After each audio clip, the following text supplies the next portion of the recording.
IPL 2025 का आगाज होने जा रहा है आज और एक बेहतरीन मुकाबले के साथ, एक शानदार राइवलरी के साथ। एल क्लासिको भी आप बोल सकते हो आप कुछ टर्म्स में। वैसे तो आईपीएल का एल क्लासिको चेन्नई और मुंबई के बीच माना जाता है वैसे तो, बट ये राइवलरी भी किसी भी मायने से पीछे नहीं है। जब भी ये दोनों टीमें आपस में खेलती है, शानदार मुकाबला हमें देखने को मिलता है। बहुत कम बार ऐसा होता है कि वन साइडेड फेयर कोई रह जाए। तो भयंकर मैचेस होते हैं इनके बीच में जब भी ये आते हैं। लास्ट 4 मैचेस की बात करें, ईडन गार्डन में हुए हैं, दो दो मैचेस दोनों ही टीमों ने जीते हैं। अगर गंभीर के टाइम में देखा जाए, जब गंभीर एज ए कैप्टन थे केकेआर में, तो ये एक फोर्ट्रेस माना जाता था केकेआर के लिए जब भी वो ईडन गार्डन पे खेलते थे। बट लास्ट 2 से 3 सीजन में देखो तो वहां पे अब ऐसा नहीं रहा है। यहाँ पे 50-50% ही रिकॉर्ड है केकेआर का। ईडन गार्डन में होम एडवांटेज उस तरह से वो नहीं उठा पाए हैं जिसके यूज टू थे हम देखने के अर्लियर सीजन्स में आईपीएल के, specially when Gautam Gambhir was here as a captain. But बाकी सारी चीजें ठीक है। ये फिक्चर, ये जो मैच है, अभी भी उतना ही स्पाइसी बना हुआ है। हालांकि इसमें गौतम गंभीर अभी एज ए मेंटोर भी नहीं है। विराट कोहली है उस साइड से, दूसरी तरफ से थोड़े से cool head, ice cool captain Ajinkya Rahane आ चुके हैं। और नई टीम्स है, कोर फिर भी एक आधी टीम्स का लगभग वैसा सा ही है। बट फिर भी एक एक्साइटमेंट तो आता है ना, जब से फिर से एक नई टीम बन के आती है, वो 3-4 साल के लिए। तो जब भी फिर से एक बार स्टार्ट होता है तो फिर से हमें थोड़ा एक्साइटमेंट तो और ज्यादा बढ़ जाता है कि यार लेट्स सी इस बार कौन सी टीम ज्यादा बैलेंस के साथ उभर के आती है। और केकेआर उनमें से एक है। हर season, match after match, season after season, बहुत सारे प्लेयर्स बदले, लेकिन इस टीम की आइडेंटिटी है ना, वो ऑलमोस्ट सेम रही है। एक बड़ा ही लुभावने तरीके का क्रिकेट ये खेलते हैं। अटैकिंग अप्रोच रहती है। और हमेशा से, चाहे वो आज भी याद है हमें, जो ब्रेंडन मैकलम की पारी से आईपीएल का आगाज हुआ था, वो 158 आरसीबी के ही अगेंस्ट वो आया था। और वहां से लेके अब तक बहुत सारे साल बीत चुके हैं। ब्रेंडन मैकलम इस टीम के कोच बन के भी जा चुके हैं उसके बाद। बट इस टीम की आइडेंटिटी मोर और लेस सिमिलर ही रही है। और आरसीबी की बात की जाए, गजब की फैन फॉलोइंग है इस टीम की। और घर पे एक भयंकर नुमा आप बोलोगे एटमोस्फियर बनाते हैं इनके फैंस चिन्ना स्वामी में। तो उस हिसाब से इस टीम की भी लेगेसी टाइटल्स के हिसाब से इतनी ज्यादा नहीं है, बट फिर भी कम नहीं आती जा सकती। जिस तरह से ये क्रिकेट खेलते हैं, ठीक है, एक बैलेंस इनको नहीं मिल पाया है। और उसी बैलेंस को लेके इस बार चर्चा हो रही है कि finally may be they could have find it, sorry, may be they find it. But वो तो टाइम के साथ ही पता चलेगा, जैसे जैसे सीजन आगे बढ़ेगा। बट अभी के लिए तो प्रॉमिसिंग लग रही है आरसीबी की स्क्वाड भी, आरसीबी की टीम भी। और ईडन गार्डन पे ये मैच होने जा रहा है, जहाँ पे ईडन गार्डन का भी क्राउड है ना, वन ऑफ द बेस्ट है वर्ल्ड क्रिकेट में अगर देखा जाए। और फिर केकेआर वहाँ पे खेल रही हो, तो फिर उसके मायने ही बहुत अलग हैं। और जिस तरह से वो अपनी टीम को बैक करते हैं, और अब तो डिफेंडिंग चैंपियंस की तरह वो उतरेंगे ग्राउंड पे, तो सपोर्ट तो जाहिर सी बात है उनका भी रहेगा। तो मैच पे आते हैं। प्लेइंग 11 प्लस इम्पैक्ट सबकी बात हम यहाँ पे कर लेते हैं। और थोड़ी सी जो है दुख भरी खबर ये है कि बारिश मंडरा रही है इस मुकाबले पे। और हो सकता है कि मैच बिल्कुल ही ना हो। बट होपफुली ये माना जा रहा है, हम होप करते हैं ये कि बारिश इस मैच से दूर रहे और ये मैच हमें पूरा देखने को मिले, या एटलीस्ट 15 से 12 ओवर का मैच हमें देखने को मिल जाए। तो एक अच्छी स्टार्ट हो जाएगी हमारे लिए भी और आईपीएल की भी। क्योंकि ये one of the best match रहता है आईपीएल में। अगर हम बात की जाए, कुछ मुकाबले जो चुनिंदा मुकाबले निकालते हैं ना, उसमें से ये भी, इस मुकाबले की भी एक अलग फॉलोइंग रहती है, एक अलग तरह का मतलब वेटिंग वेट जो करते हैं ना कई मैचेस की हम काफी टाइम से कि यार वो मैच देखने को, चेन्नई मुंबई का मैच देखना है, केकेआर आरसीबी का मैच देखना है, तो ये उनमें से एक ही है। तो हम नहीं चाहते कि ये बारिश की भेंट चढ़े ये मुकाबला।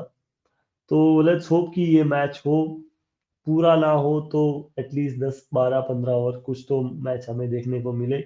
बारिश से बस ये मैच धुले ना, ये हम उम्मीद करते हैं।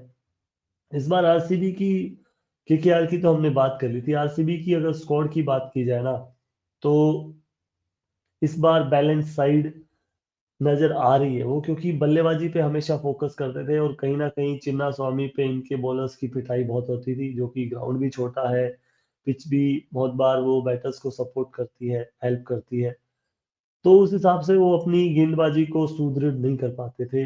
पर इस बार इन्होंने अपनी स्पेशली फास्ट बॉलिंग पे काम करने का ट्राई किया है।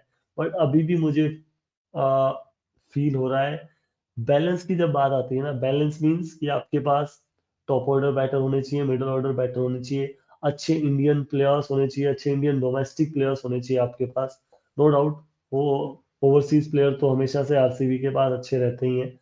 फिर आपके पास फास्ट बॉलिंग होनी चाहिए और स्पिनर्स होने चाहिए आपके पास, तब जाके आपकी एक बैलेंस साइड नजर आती है। तो यहाँ पे मगर आरसीबी का स्क्वाड देखता हूँ ना, तो मुझे यहाँ पे स्पिन में थोड़ी सी कमी खलती हुई नजर आती है। नो डाउट इन्होंने फास्ट बॉलिंग अपनी बहुत अच्छी की है इस बार, और भुवनेश्वर कुमार ये लेके आए हैं, जोस हेजलवुड इनके पास है, और यश दयाल इनके पास है इस बार। तो अगर बात की जाए तो फास्ट बॉलिंग फिर भी मुझे ठीक ठाक नजर आ रही है, पर स्पिन में कृणाल पांड्या, श्रेयस शर्मा लेग स्पिनर हैं, और एक और भी लेफ्ट आर्म स्पिनर है इनके पास। फिर राशिद सलाम इनके पास, वो स्लिंगी एक्शन थोड़ा सा, फास्ट बॉलिंग। तो फास्ट बॉलिंग फिर भी मुझे ओके ओके ठीक ठाक नजर आ रही है। डेथ बॉलिंग में अगर इनके पास भुवनेश्वर कुमार है तो ऑब्वियसली वो भी एक बहुत बड़ा प्लस पॉइंट है। पर स्पिन में मुझे लगता है कहीं ना कहीं ये स्ट्रगल करेंगे आगे चल के। तो बैलेंस साइड तो मुझे ये बहुत ज्यादा नहीं नजर आ रही। बैटिंग में ठीक ठाक है, लियाम लिविंगस्टन इनके पास है, फिर रजत पाटीदार तो हमेशा से अच्छा करते आ रहे हैं पिछले कुछ सालों से, फिर देवदत्त पड्डीकल एक अच्छा ओपनर अगर वो करते हैं, नंबर 3 कर खेलते हैं, ये देखने वाली बात होगी। विराट कोहली और उन पे डिपेंड करेगा कि कौन ओपन जाता है यहाँ पे, और कौन नंबर 3 खेलता है। तो वो वाली चीज देखनी होगी। और फिल सॉल्ट का जो एक इंक्लूजन रहा है ना लास्ट ईयर, जिस हिसाब से वो केकेआर से खेल रहे थे, तो वो एक थोड़ा सा मुझे लगता है कि बैटिंग को इनको थोड़ा सा और अच्छी करेगा आरसीबी की, और क्योंकि अच्छा स्टार्ट दिलाने में सक्षम है वो, फर्स्ट बॉल से ही मारना स्टार्ट कर देते हैं, ऐसा कुछ भी नहीं है कि उनको ज्यादा टाइम चाहिए होता है। तो वो एक एक्स फैक्टर लेके आ सकते हैं इस टीम के अंदर। मिडल ऑर्डर ठीक नजर आ रहा है, बट मुझे मिडल ऑर्डर में टीम डेविड और लियाम लिविंगस्टन तो है, लेकिन अभी भी वो, क्योंकि ये दोनों ही प्लेयर है ना, कंसिस्टेंसी इनके पास नहीं रहती है, चाहे वो लिविंगस्टन हो या टीम डेविड हो। तो यहाँ पे मुझे अब वो भी एक कमी खल रही है कि इनके पास एक प्लेयर विराट कोहली के अलावा मिडल ऑर्डर में वो नहीं है जो कि कंसिस्टेंसी रखे T20 आईज में भी। वो वाला प्लेयर मुझे अब भी बैटिंग में कमी खलती हुई नजर आ रही है। ठीक है, कृणाल पांड्या के रूप में इनके पास एक बॉलिंग ऑलराउंडर है, बट कहीं ना कहीं बैलेंस तो इस बार भी अच्छा नहीं लग रहा है आरसीबी का, to be honest.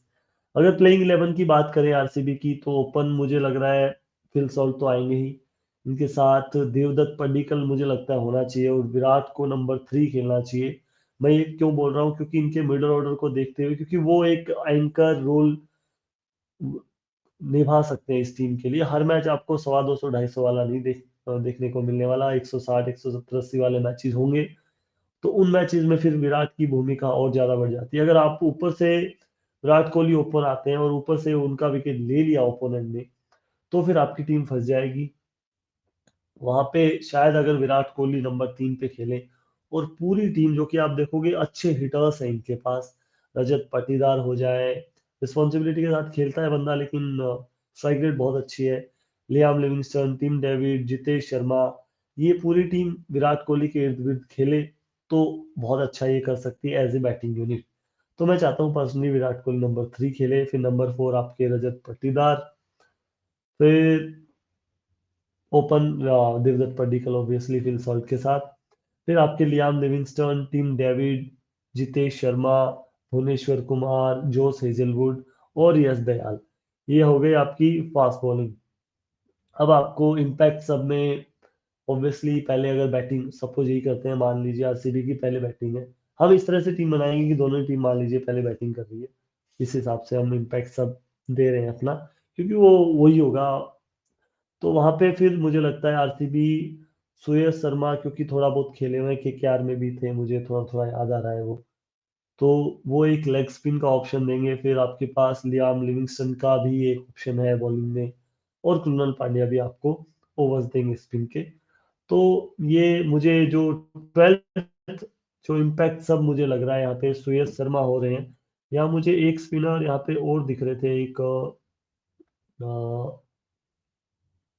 Swapnil Singh, I think left arm Orthodox है वो, तो वो भी हो सकते हैं, उनका भी आरसीबी एज ए इम्पैक्ट सब के रूप में यूज कर सकती है। अब आ जाते हैं केकेआर की प्लेइंग पे। तो ऑलमोस्ट ऑलमोस्ट तो फिक्स ही इनका है, आप देखो तो ओपनिंग सुनील नारायण तो ओपन करेंगे ही, उनके साथ इस बार क्विंटन डीकॉक।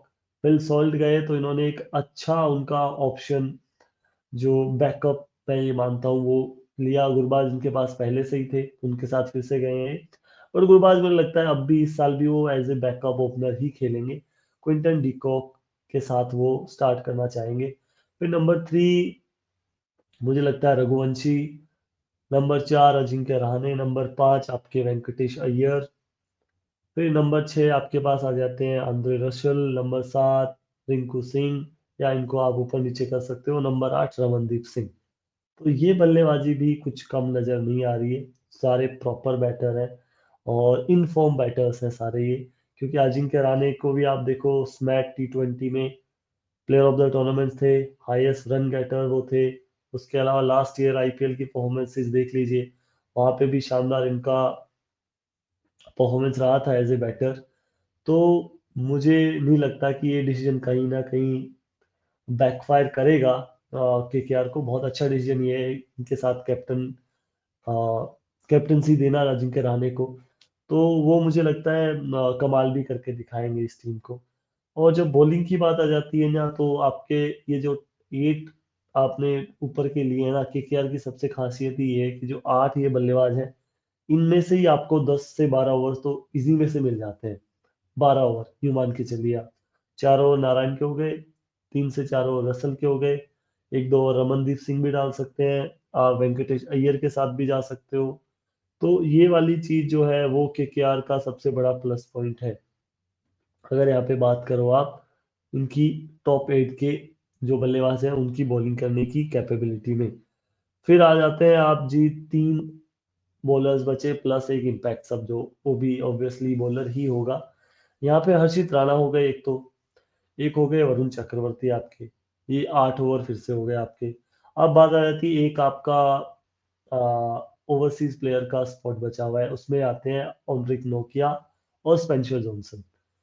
ओनरिक नोकिया नो डाउट आईपीएल का ज्यादा एक्सपीरियंस है उनके पास, बट हाल ही में कुछ ज्यादा क्रिकेट खेले नहीं है। ऐसे T20 भी वो इंजरी के कारण बाहर थे, चैंपियंस ट्रॉफी भी नहीं खेल पाए थे। स्पेंसर जॉनसन का फॉर्म शानदार है, चैंपियंस ट्रॉफी में भी ठीक ठाक किया था। एक लेफ्ट आर्म का एंगल भी आपको नई बॉल के साथ मिलेगा। डेथ बॉलिंग हो सकता है केकेआर की थोड़ी वीक पड़े नोकिया के साथ नहीं जाने की, और मुझे लगता है शुरुआती कुछ गेम्स में केकेआर स्पेंसर जॉनसन के साथ जा सकता है। तो मैं भी वहीं वो उन्हीं के साथ जाना चाहूंगा।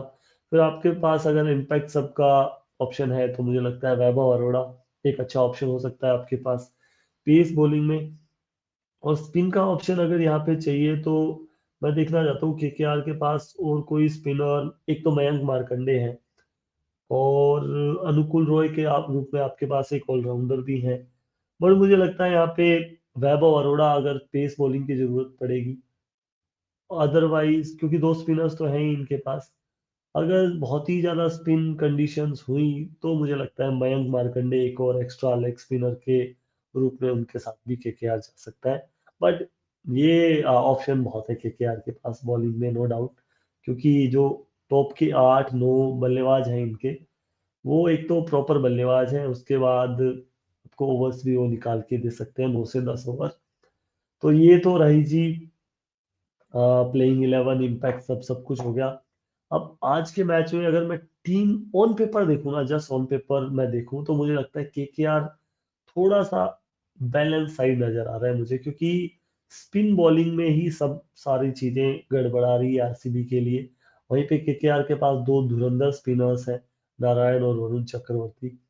और वरुण चक्रवर्ती तो शानदार फॉर्म में चल रहे हैं, सब हमको पता ही है। उसके अलावा fast bowling no doubt Hazlewood और भुवनेश्वर कुमार है आरसीबी के पास, बट इधर भी हर्षित राणा और स्पेंसर जॉनसन है। अगर यार नोकिया को खेलते हैं तो वो भी है, प्लस रे रस आंद्रे रसल भी है इधर। तो अगर एक्स फैक्टर्स की बात करें तो ज्यादा केकेआर के पास एक्स फैक्टर्स मौजूद हैं, जो कि गेम में इम्पैक्ट क्रिएट कर सकते हैं। तो इस हिसाब से मैं चाहूंगा कि इस गेम में कोई भी बॉल डालने से पहले फेवरेट शायद से केकेआर ही है। और लेट्स सी कि क्या होता है, बट होपफुली बारिश दूर रहे इस मुकाबले में। आए तो इतनी ही आए कि बस मैच हो जाए हमारा, 8 10 12 15 जितने भी ओवर का पूरा मैच हो जाए, वो तो बात ही फिर अलग होगी। सो लेट्स सी क्या होता है। मिलते हैं आपसे नेक्स्ट वीडियो में, जब इस मैच का रिव्यू करेंगे हम, और कल होने वाले मैचेस की भी बात करेंगे। तब तक के लिए बहुत बहुत धन्यवाद। टाटा बाय सी।